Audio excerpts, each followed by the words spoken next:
Welcome into Training Camp Live, presented by Publix. Casey Phillips here with Scott Smith, and we are so excited because look, there's players, there's football happening yesterday. Everything got moved inside because of weather, so you just had to look at our ugly mugs, you know. So now, or half we of them. at least half of our ugly mugs. So now we actually have football going on, which is awesome. We're going to try to get you guys as many of those shots of the part of practice that we're allowed to show as possible.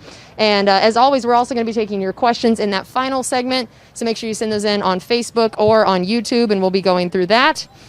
So I wanted to go ahead and start off here. It's kind of funny. We were joking that as much as we've talked about this team and as much as this seems like an obvious thing, we haven't actually talked a whole lot about Tom Brady on these live shows.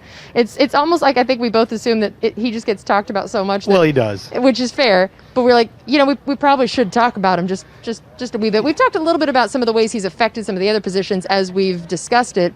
But to just focus on him, so for you, just what are the biggest things that stand out so far about thinking of what he adds to this team, who he is, when you really do stop to think about the fact that he did sign with us? Yeah, the funny thing is a lot of people talked about him yesterday, and obviously we all know how great Tom Brady has been, and apparently he still looks very, very sharp, very precise in his passes, and very, very much paying attention to details, not only in his job, but other people's jobs, and wanting to make sure they get him right, not willing to tell them, not afraid to tell them when they haven't gotten it right.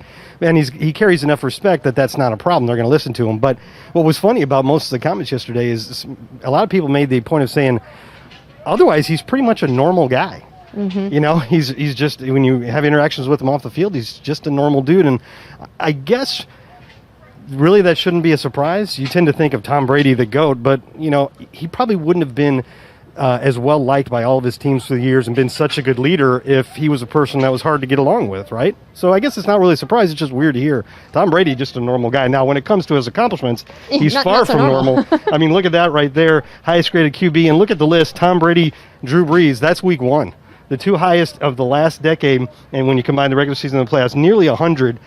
That's amazing. That, like I said yesterday, that would be close to a team record for us for a single season, and that's what he's done for an entire decade, including a whole lot of playoff games. So looking forward to week one there, right? Yeah, that is incredible. And it's funny, I actually thought about that. We haven't talked a ton about that first matchup, but the fact that the Saints announced that they won't be having any fans that game, I don't know about you, but if I could pick one road game where there wouldn't be any fans, we talk about the crowd noise there every year and how the Saints have such a home field advantage.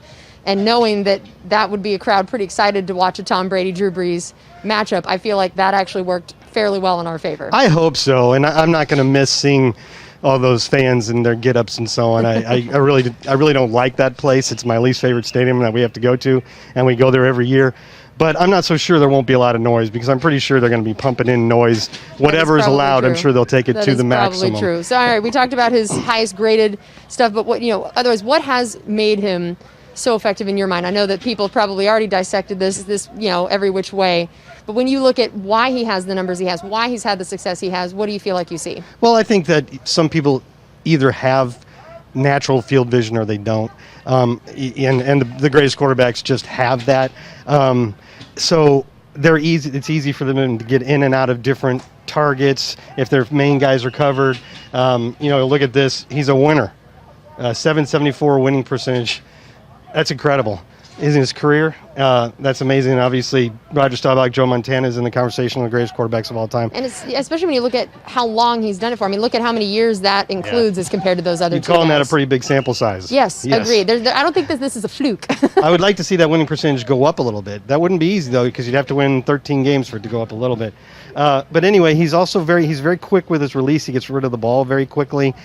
So obviously his receivers have to be ready. They need to run the routes precisely and get their heads around when they're supposed to. And like I said, I think it's just field vision, release, and the ability to place the ball so precisely, which is another thing that people have been raving about him during this first week of training camp and last week's OTAs and so on. Just not just that the ball is where it can be caught, but it's in a specific spot that helps pass the ball catcher do what he needs to do, whether it's turn up or go out of bounds or whatever. We'll talk a little bit more about his arm in a second, but for now I want to show you guys the Frontier play of the day. Check this out.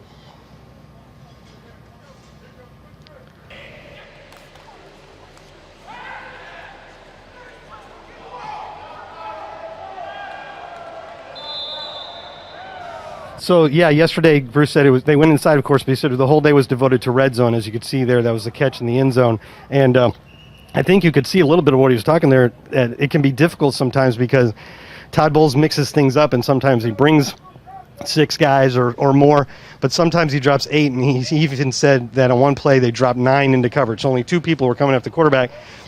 When there's 9 people in coverage in that tight quarters in the red zone, it's really hard to find somebody open, and that looked like one of those plays. It looked like most of the defenders were dropping, and he still managed to find him. It helps that you can put a guy like Mike Evans, who's so good at going into the corner and making a catch over defenders in the corner there, because you can have 9 guys dropping into coverage, but there's not going to be 2 or 3 standing over in the corner, right? So you can stretch the boundaries of the field with a guy like Mike Evans, and obviously Tom knows how to put it precisely where only Mike could catch it. Yeah, those red zone shots are where that precision we've been hearing about seems like that would just be so perfect, where you do have these big, long receivers, tight ends, guys that can make those plays where if he can put it in that spot, only they can get it. I don't know how you stop them. I mean, you have so many guys we've seen how Cam Braid has done with that. We know Gronk can do that well. So many guys that if with that kind of precision, I'm just glad that I wouldn't be a defensive coordinator trying to figure that out. Yeah, Coach was talking about how somebody asked him if he was working with Tom Brady on offensive concepts and things that Tom would like to do, and he said they actually did that months ago. They met, and they talked about how they were going to do that, how they were going to collaborate. Bruce Arians likes to collaborate with his passers, and he said most of the things that Tom told him he wanted to do already were in their playbook. They were just called something different than what Tom was used to. But Bruce did say that they were working on a few things in the red zone that they didn't have in the playbook last year. And I wonder if that is related to Tom Brady being here and a couple concepts that he's liked throughout his career. Yeah, that's really true. And what does this do for, the running backs, receivers, tight ends, anyone that would be catching a pass from him to know that they know exactly where it's going to go? What does that do for an offense like this with a kind of precision like that? Does that change anything about even the game plan that you can run? Well, I think it would change the way you prepare. I think as a running back running specific routes, anything underneath and so on, you need to be making sure that you're running the route precisely as it is. And actually, Mike Evans was talking about that the other day, and I don't remember the exact route he said, but there was a way that Tom Brady wanted him to run the route. It was a little more of a bend or something like that. And it might have been a little bit different than he was used to running it, but he's going to run it the way Tom wants him to run it now. Okay, well, we are going to let you guys meet another one of our rookies, so let's check out Keyshawn Vaughn.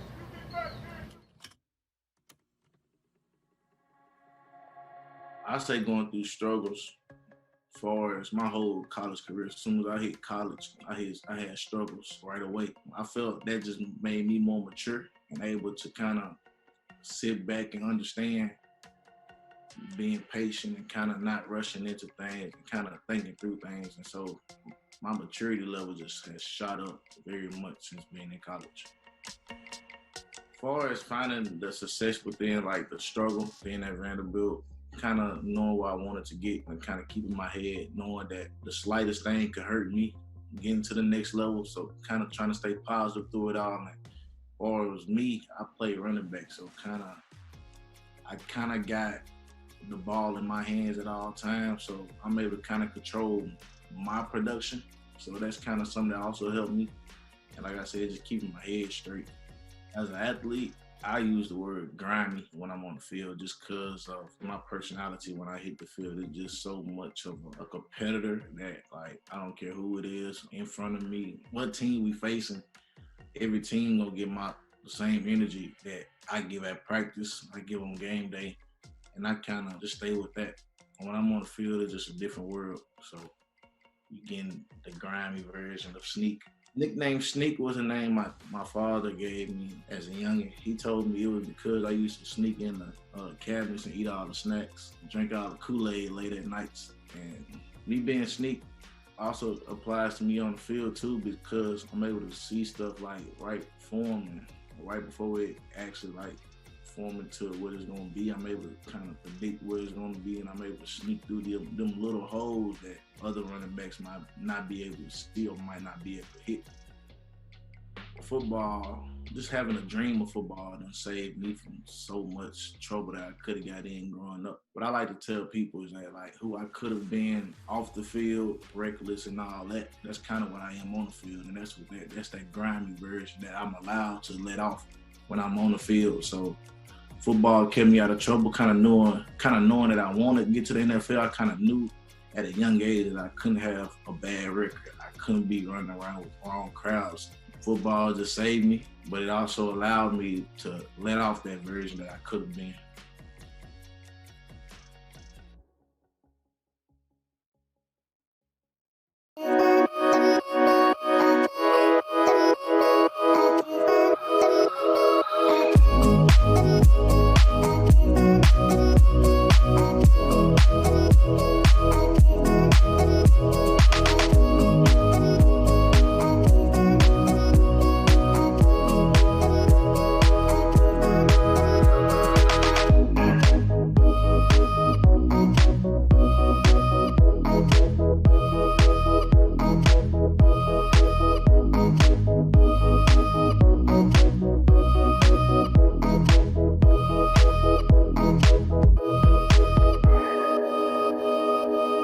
LB's on 3, 1, 2, 3.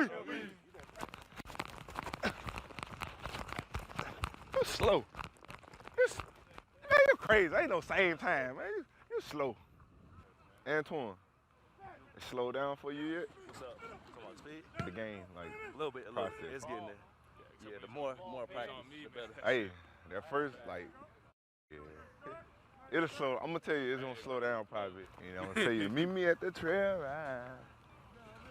Meet me at the what? Trail ride. Trail ride. On the floor, to the beat, yeah, they playing my song, rocking all night. I like it.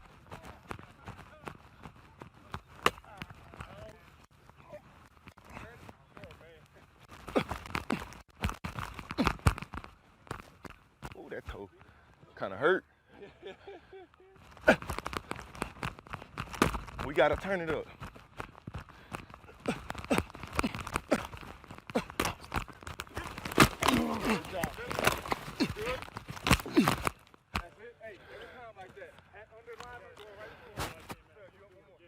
I'm gonna need my mouthpiece today.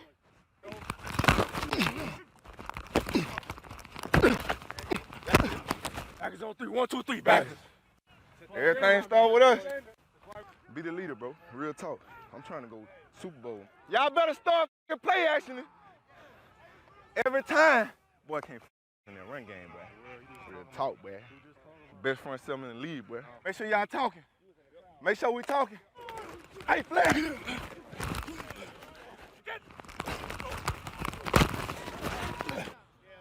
Hey, man, don't play with me, boy.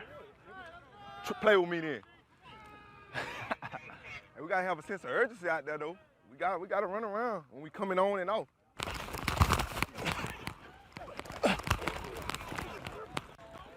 Hey, we gotta pick this up. Hey, real talk, bro. That's all on the. We gotta pick this up out here. Let's go. Hey, we won. Hey, we won unit, man. Hey, let's start it out right, man. Let's start it out right. Have fun, man. Have fun doing it. Hey, you got one coming under, bro.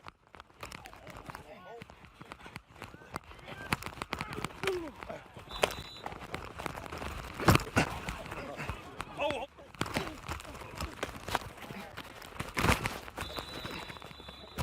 He moving. He moving. Go ahead, Shady. Told you.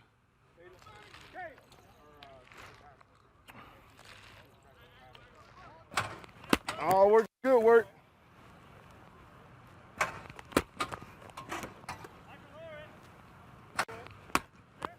I'm gonna get about 5 picks this year.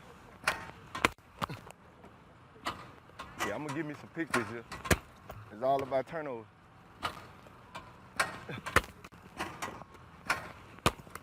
Appreciate you, bro. Well, we know you guys have hopefully enjoyed a lot of this content that's in the breaks, and it is some great examples of the type of stuff that is in the current, and we have a brand new episode of In the Current coming out tonight. Here's a quick trailer for you to look at. I don't like to screw up, but I also learning things for the first time. So I do screw up, which is a very frustrating thing for me. You still got to find ways to make the right plays. We're going to have some mental toughness, doing some different things.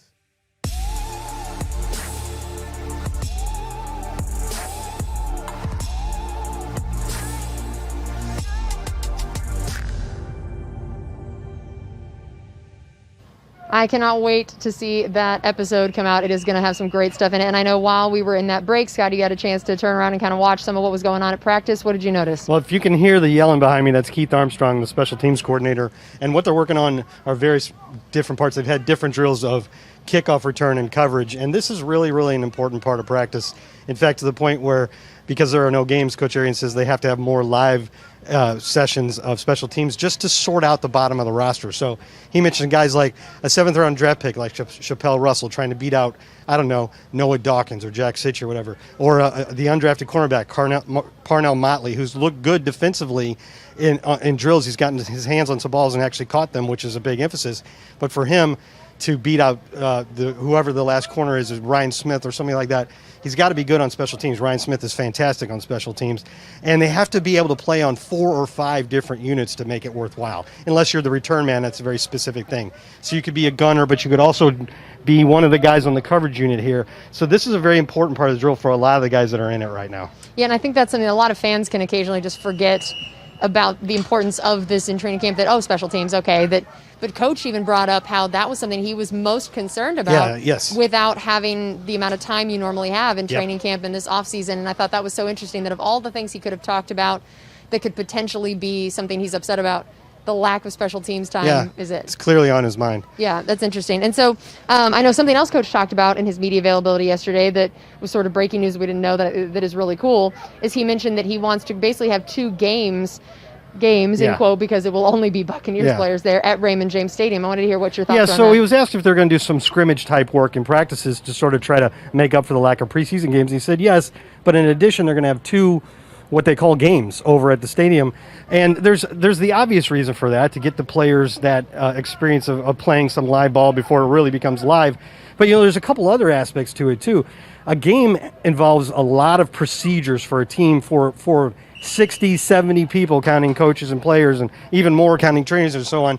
So it's like a dress rehearsal, and preseason games are usually that. They need to know when they're supposed to be in the locker room, when they're supposed to go to the sideline, all the little details of how you make a game go.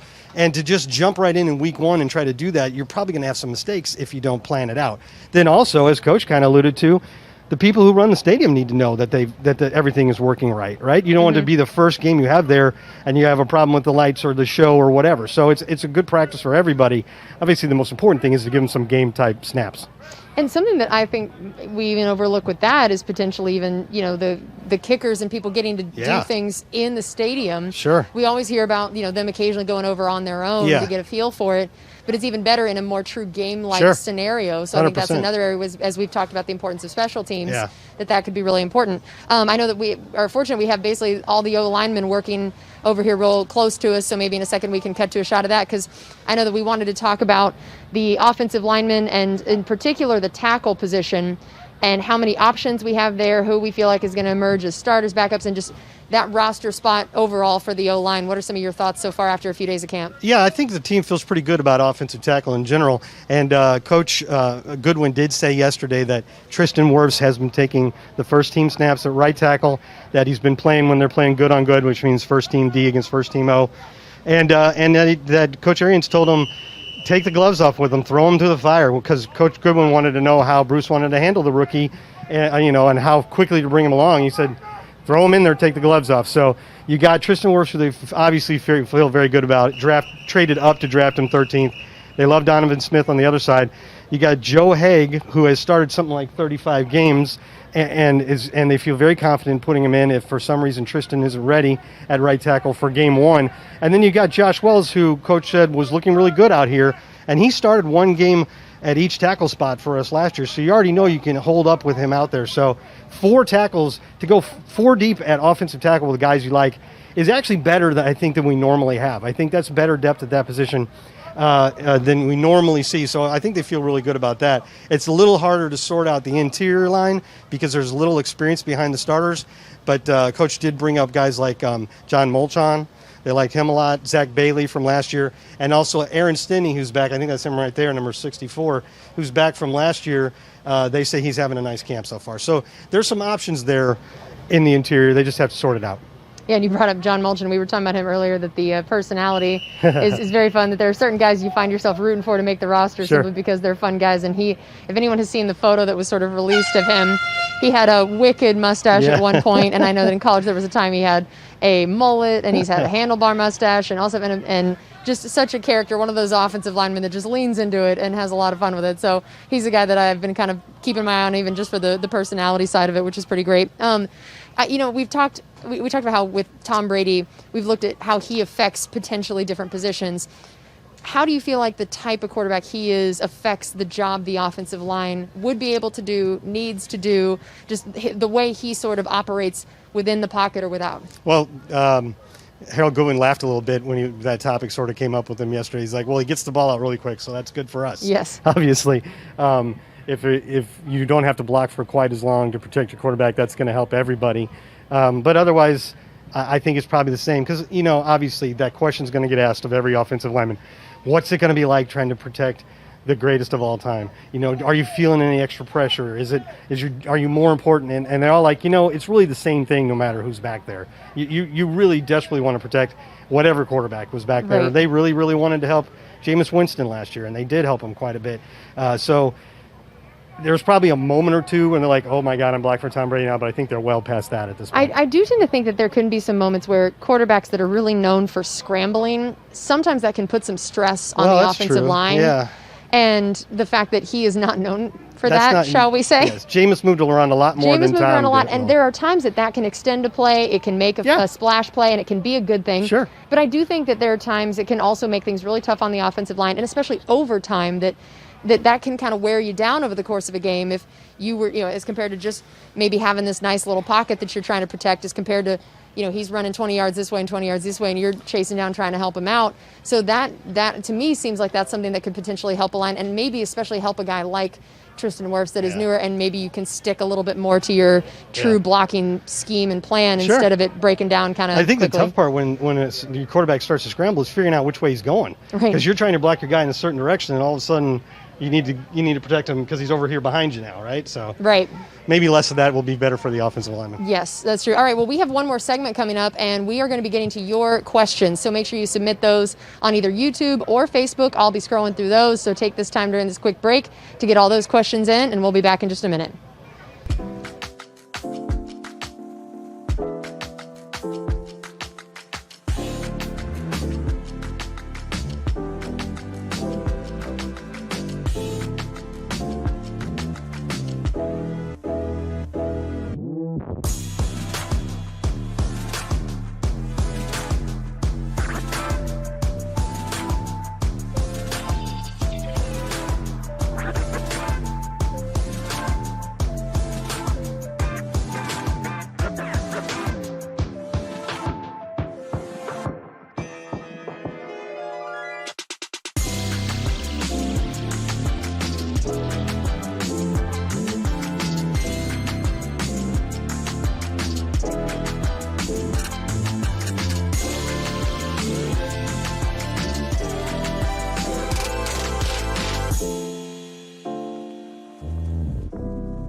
Levante. That guy right here?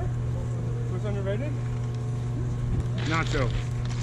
Nacho? I'd say Nacho. Nacho's a good choice. Nacho's a good choice. Who is the most underrated on the team? Best kept secret right here, boy. I'm going to tell you about it. Nacho, look at the back of the room. But they call me Nacho. I'm head out. Kevin Miller. He got a big ass head, but they think his head's small.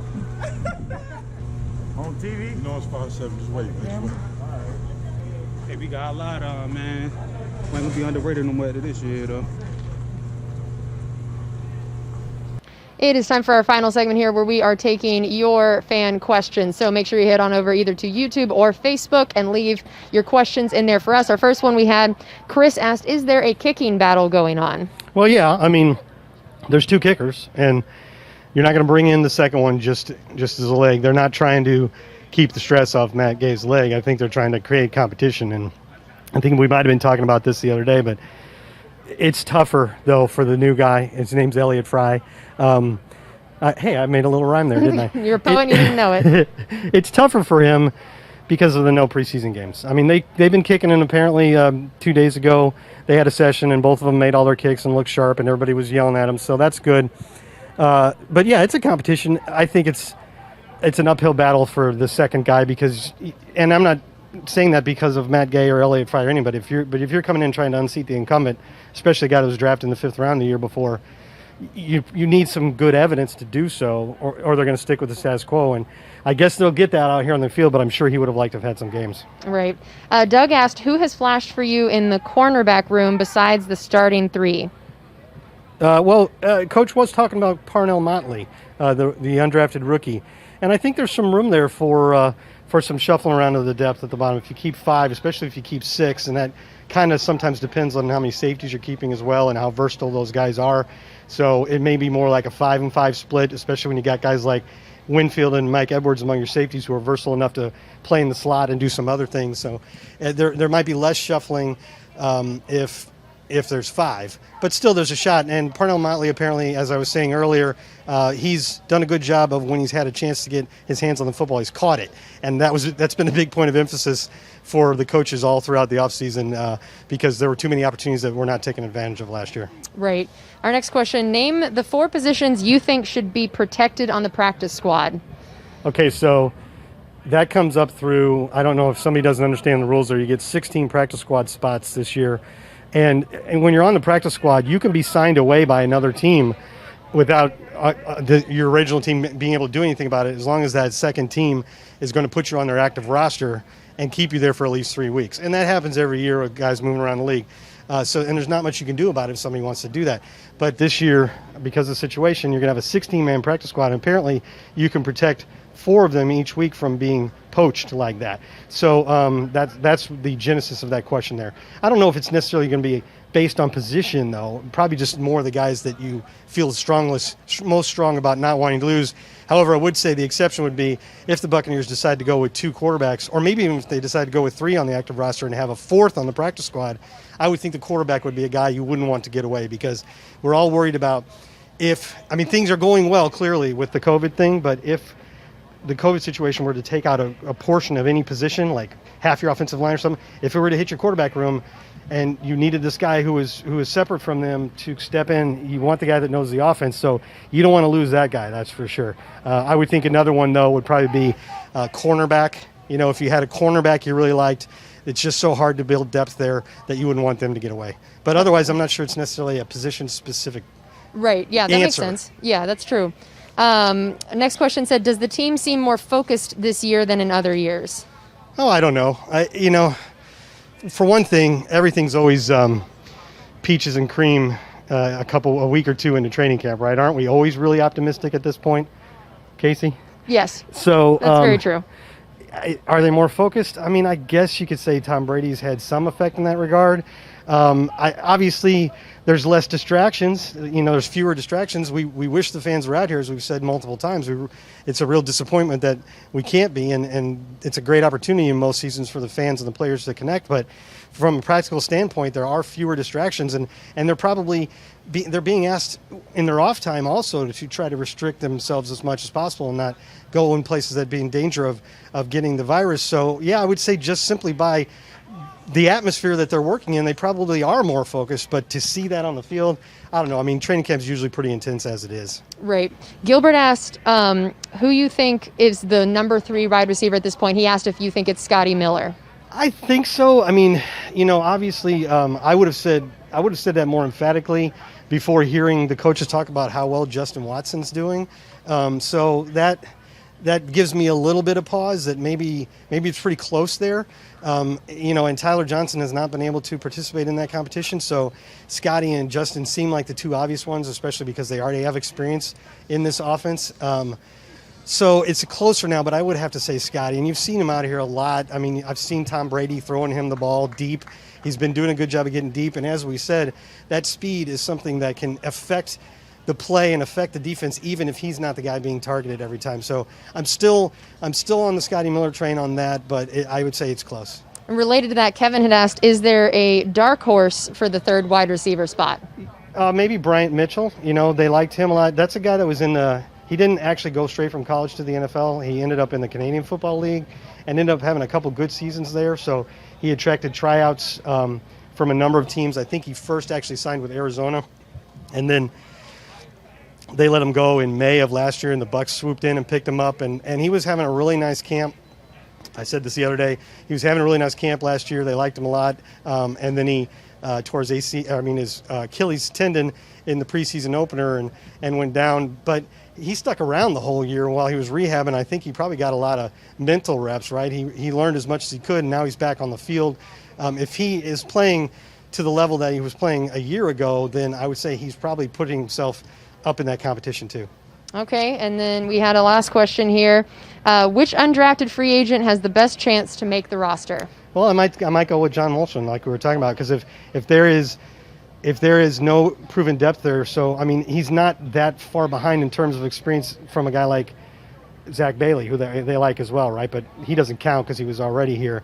If he's already being mentioned by the coaches amongst all the interior linemen, I got to think that's a pretty good sign. Also, I think there's a good sign that the quarterback sticks around in some capacity, perhaps Reed Sinnett, perhaps on the practice squad. I think that's a very high possibility. All right, well, thanks so much for joining us on this edition of Training Camp Live presented by Publix. We are going to be back here tomorrow morning, 8:30 a.m. again, and then Saturday morning the team is off. That is the player day off, so we will not be here, and then we'll be back on Sunday. There's the full schedule as of now for our Training Camp Live, so we'll see you next time.